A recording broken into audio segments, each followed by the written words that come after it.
नमस्कार दोस्तों आज का हमारा जो ये टॉपिक है वो है पेपर लीक्स के बारे में। पेपर लीक एक ऐसी कॉमन समस्या है जो भारत देश में बहुत ही आम होती चली जा रही है।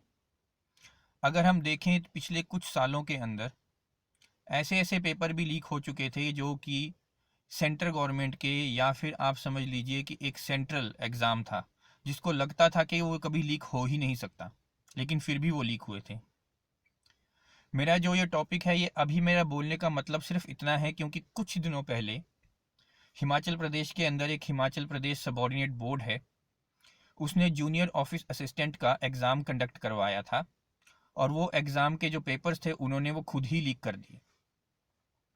और यहाँ तक कि वो जूनियर ऑफिस असिस्टेंट तक ही सीमित नहीं रहे, उससे पहले भी कुछ उन्होंने ऐसे एग्ज़ाम्स कंडक्ट किए थे जिसके पेपर उन्होंने लीक किए, जो कि इनिशियल जांच में सामने आया कि जूनियर ऑफिस असिस्टेंट के पेपर के लिए स्पेशली जो सबॉर्डिनेट बोर्ड था उसके कुछ कर्मचारी जो थे इसमें वो शामिल पाए गए हैं। अभी ये पूरे का पूरा मुद्दा जो है वो इन्वेस्टिगेशन के दायरे में आ चुका है, जांच का विषय बन चुका है, इसलिए इसके बारे में अभी कुछ बहुत ज़्यादा कमेंट करना सही नहीं होगा।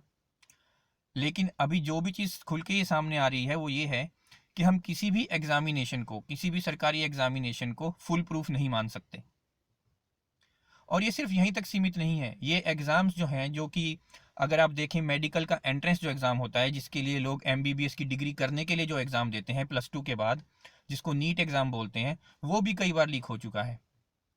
और इसी तरह से AIEEE का जो एग्ज़ाम है, जो कि इंजीनियरिंग की एंट्रेंस का एग्ज़ाम होता है, जो +2 के बाद बच्चे इंजीनियर बनने के लिए एग्ज़ाम देते हैं, वो एग्ज़ाम भी कई बार लीक हो चुका है। और इसी तरह से पूरे देश में, पूरे भारत देश में कितने ही एग्ज़ाम्स ऐसे हैं जो जॉब के लिए भी थे, नौकरी के लिए भी थे और पढ़ाई के लिए भी थे, जो कि कई बार लीक किए गए।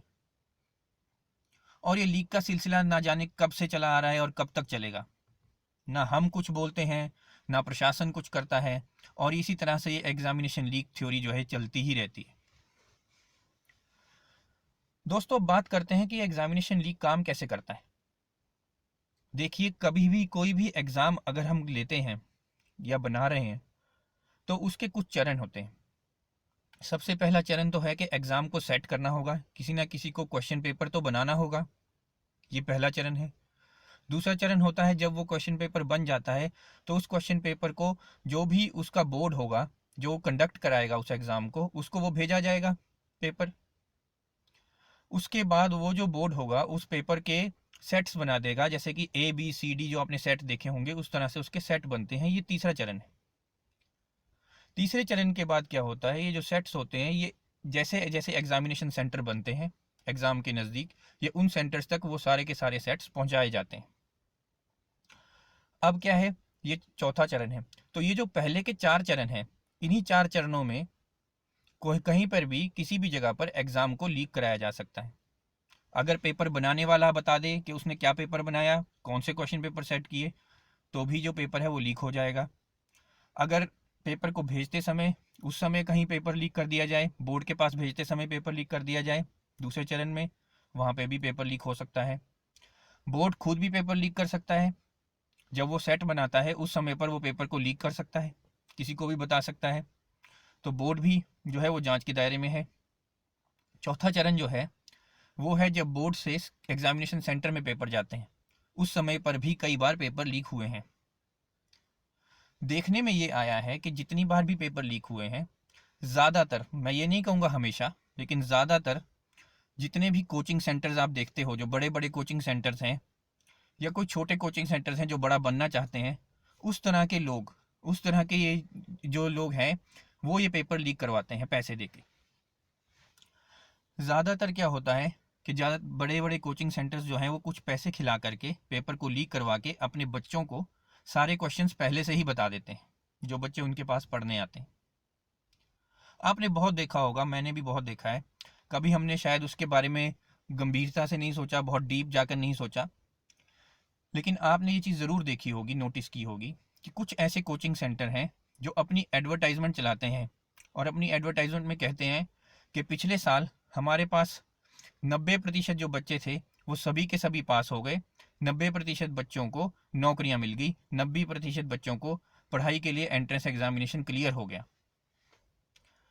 अब ये जो कोचिंग सेंटर हैं जो ये दावा करते हैं कि इनके कोचिंग सेंटर में पढ़ने वाले बच्चों में से 90% बच्चे या तो नौकरी पा जाते हैं या फिर वो जो भी एंट्रेंस एग्जामिनेशन क्लियर करना चाहते हैं वो क्लियर कर जाते हैं।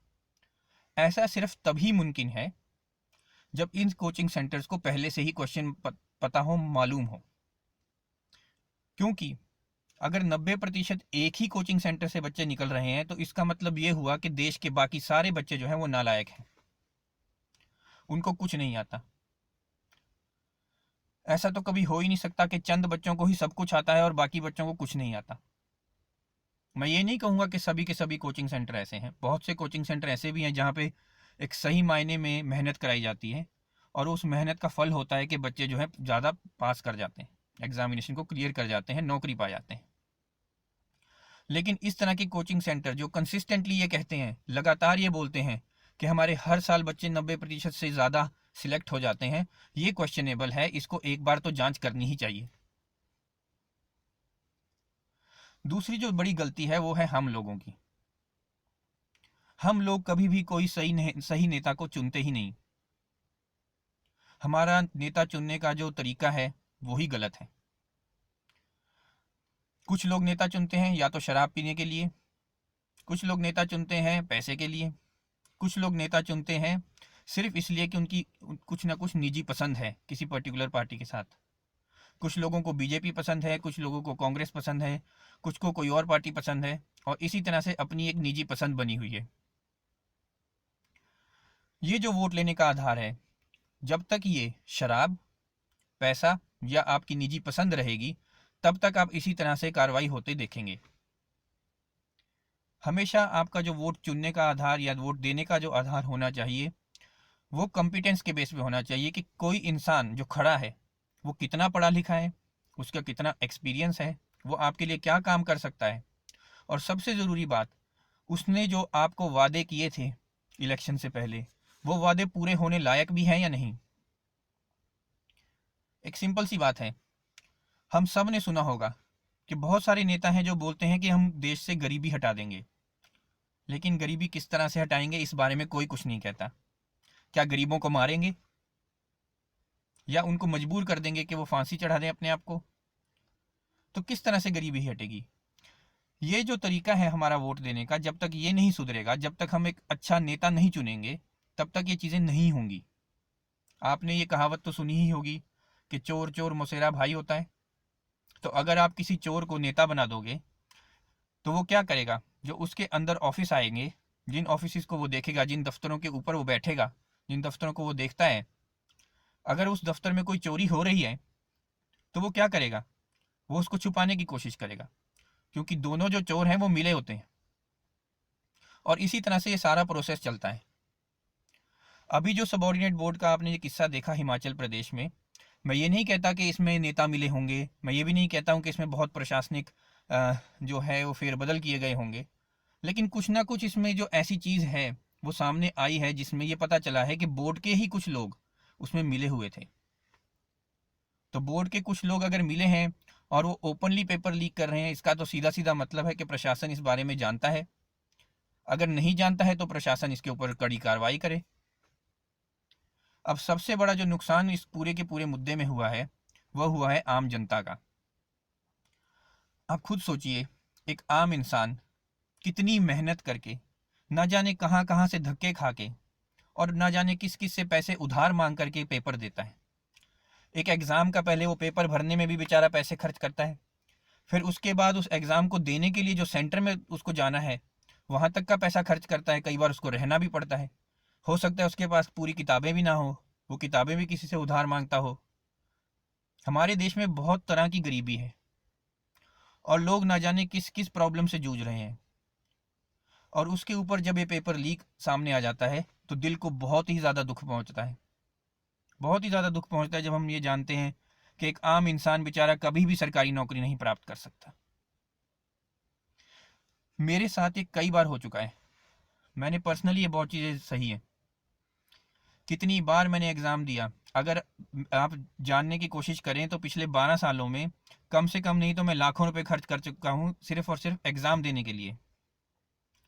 और सरकारी एग्ज़ाम हम देते हैं, बाद में पता चलता है या तो वो पहले से लीक है या उसमें ऑलरेडी किसी ना किसी की कोई ना कोई सेटिंग है। अगर आप एग्ज़ाम क्लियर कर भी जाएं तो दूसरा चरण जो है वो है इंटरव्यू का चरण।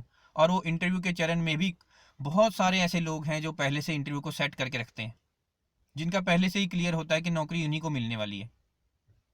लेकिन फिर भी हम जैसे आम इंसान, हम जैसे जो आम लोग हैं, वो जाके धक्के खाते हैं सिर्फ इसलिए कि हमें लगता है कि शायद हमारा कुछ बन जाए, शायद हमें नौकरी मिल जाए।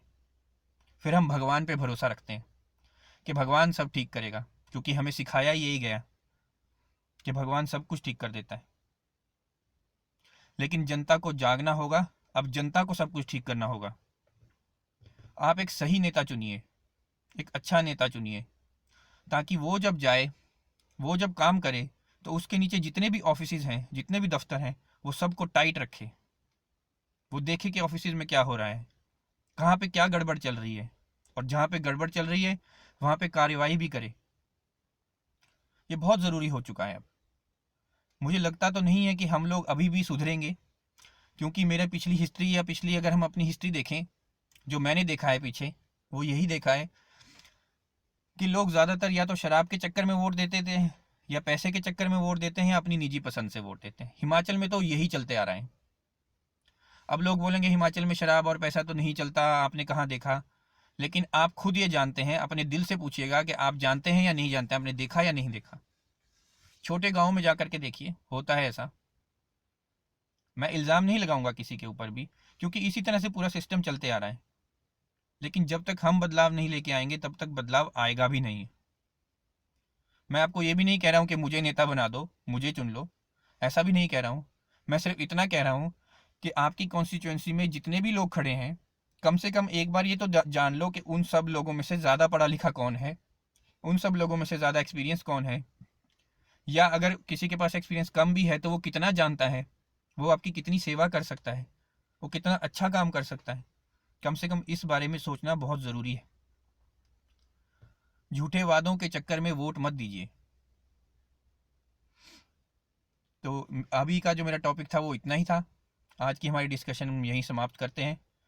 आशा करता हूँ कि आपको वीडियो अच्छी लगी होगी। नमस्कार।